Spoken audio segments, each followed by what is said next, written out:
Hey everyone, and welcome to The Explainer.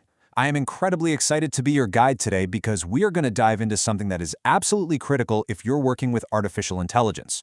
We're focusing on the one thing that really separates the casual users from the true power users, and that is understanding Claude's limitations.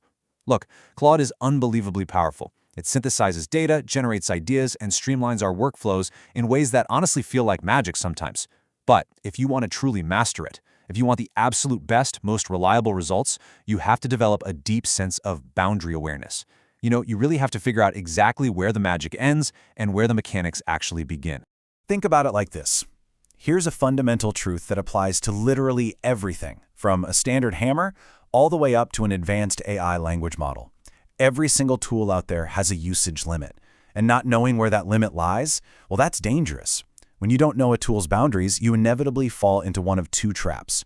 Either you over-trust it, relying on it for things it was absolutely never designed to do, or you under-trust it, and you miss out on its true potential just because you're worried it might break. Ignoring these limits doesn't just cause, minor hiccups. It leads to massive structural failures in our workflows and in the critical decisions we're basing on those workflows. But today, we're going to fix that. Okay, let's dive right into this. Our roadmap today covers three core limitations: knowledge cutoff, precise computation, and explicit uncertainty. After that, we'll walk through a real-world cautionary tale, and finally, we'll wrap it all up into a common discipline you can use every day. Starting with number one, knowledge cutoff, because time is definitely an AI's biggest blind spot. So Claude, just like all large language models, was trained on a massive dataset. But that dataset has a hard end date. It doesn't just automatically know what's happening right this second. If you use a weak prompt, like say blindly asking it about a brand new product launch or today's market fluctuations, you are practically begging for outdated information to be served up as current fact. But what about the empowered, strong prompt approach? That's where you take control. You actually remind Claude of its cutoff date, and you actively request verification from a current web search. Basically, you just don't leave the dimension of time up to chance. Actually, here is an exact actionable script that you can literally copy and paste into your own workflows. This info might have changed after your training data cutoff. State this and say if it needs verification from a current source. By demanding that level of clarity up front, you completely neutralize the risk of old data acting like it's fresh news. You are forcing the system to bracket its own knowledge and explicitly tell you where its temporal gaps are. All right, let's move to number two. Precise computation and the hard boundaries of math. Language models are brilliant at language, right? But asking them to do complex math mentally is kind of like asking a literature professor to calculate orbital mechanics in their head. They're basically just guessing based on patterns they've learned.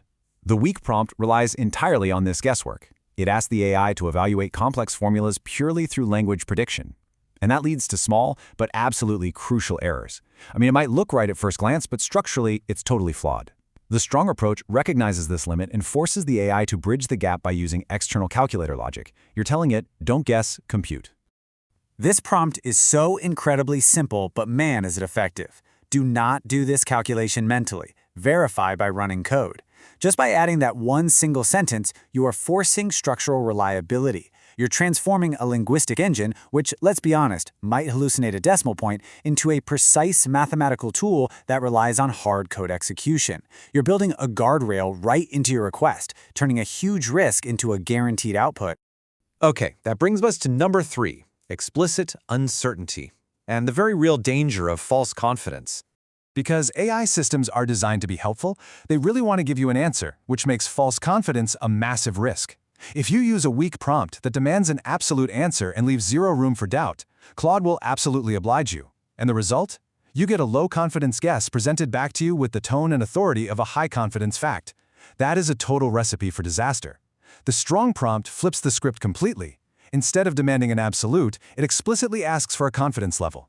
It turns a potential blind spot into a highly reliable gauge of truth. Now, what's really fascinating about this exact phrasing is that you are quite literally giving the AI permission to say, hey, I don't know. How sure are you of this answer? State as low, medium, or high. If not sure, say so explicitly. It sounds counterintuitive, but by allowing the system to express doubt, you dramatically increase its utility and your own safety. When it says high, you move forward with confidence, but when it says low, well, you know you've got some more research to do. Let's move to number four, a real-world lesson. We're going to look at a bit of a cautionary tale from the field here. This timeline perfectly illustrates how a weak prompt can cause a cascading failure in a real professional environment. So on day 1, a team urgently needs some competitive data. They ask Claude, but they don't ask for a knowledge cutoff check, and they don't ask for a confidence score. They just take the output at face value. Day 2, that outdated number gets dropped directly into a high-stakes presentation deck. Then, day 3, disaster strikes. They're in a live meeting, that specific metric gets heavily scrutinized by the stakeholders, and boom, the error is spotted right there on the spot. Instantly, all trust in the presentation, and honestly, the team's entire methodology is completely gone. It wasn't until day 4 that the team realized their huge mistake and finally implemented some strict, boundary-aware prompt rules. And the punchline to all of this? 0. That is exactly the number of presentation errors that team had after they started demanding cutoff reminders and confidence levels. The second they respected the tool's limits and actually built in those guardrails, those structural failures completely vanished. Which brings us to our final synthesis. Number 5, common discipline. It's all about building a consistent mindset. See, mastering Claude isn't about memorizing a bunch of random specialized tricks. It's about adopting a consistent discipline. A truly strong power user implicitly asks 3 crucial questions before ever using an output. First up, how current is it? Remember that knowledge cutoff we talked about? Are you asking about something that happened yesterday or something from 5 years ago? If it's recent, you absolutely must prompt for verification. The second disciplined question is, how precise is it? I mean, are you asking for a fun, creative brainstorming list, or are you asking for rock-solid financial projections? Never forget that linguistic fluency does not equal mathematical precision. If you need absolute precision, you have to force the system to use its coding and calculation tools. No exceptions. And the final piece of the rule of 3, how reliable is it? A weak user asks none of these questions. They just cross their fingers and hope for the best. A strong user asks all 3 every single time. They actively manage the AI's uncertainty by demanding clear confidence levels, making sure they know exactly how much weight to give the answer they get back.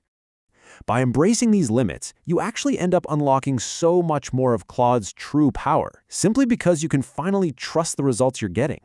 But, of course, our journey into mastering these tools doesn't stop here.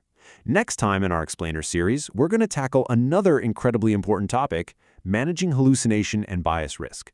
It's going to be a great one. You definitely won't want to miss it.